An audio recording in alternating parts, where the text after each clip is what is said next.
Praise the lord. యేసుక్రీస్తు దివ్యనామంలో ఉదయకాల సమయంలో కార్యక్రమం వీక్షించుచున్న మీ అందరికీ నా హృదయపూర్వక వందనాలు తెలియజేస్తున్నాను. ఉదయకాల సమయం బైబిల్ చదివారా? దేవుని వాక్యం చదివావా? ప్రార్థన చేసావా?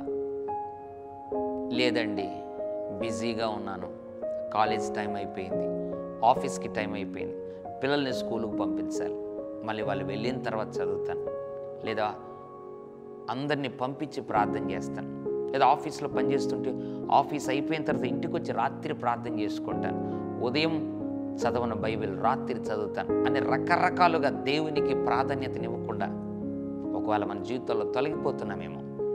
ఈరోజు మనకు తెలియకపోయినా ఆ నష్టం ఖచ్చితంగా రేపు అనుభవిస్తాం.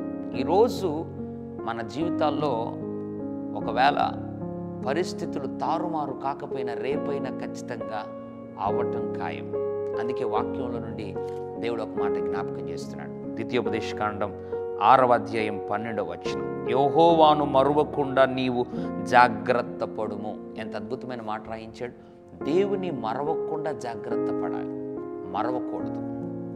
ఎంత బిజీ షెడ్యూల్ ఉన్నా, ఒకవేళ పరీక్షలైనా, ఒకవేళ ఇంకేదైనా దేవుని వాక్యాన్ని, ప్రార్థన జీవితాన్ని, ఆరాధనను, మందిరాన్ని, దేవుని పనులను మరిచిపోయినప్పుడు మన జీవితంలో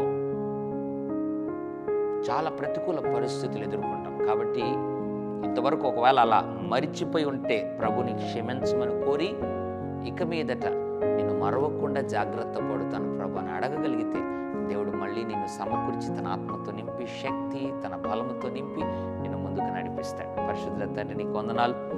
నిన్ను మరిచిపోయి ఉన్నాం ప్రభువా, దయతో క్షమించండి, ఇక మరవకుండా జీవిస్తాం ప్రభు అని ఎంతమంది అయితే తీర్మానం తీసుకుంటున్నారు వారందరినీ ఒకసారి జ్ఞాపకం చేసుకొని నిన్ను మరవకుండా వారు జీవించుటకు కృప చూపని యేసు నామములో ప్రార్థిస్తున్నాం తండ్రి.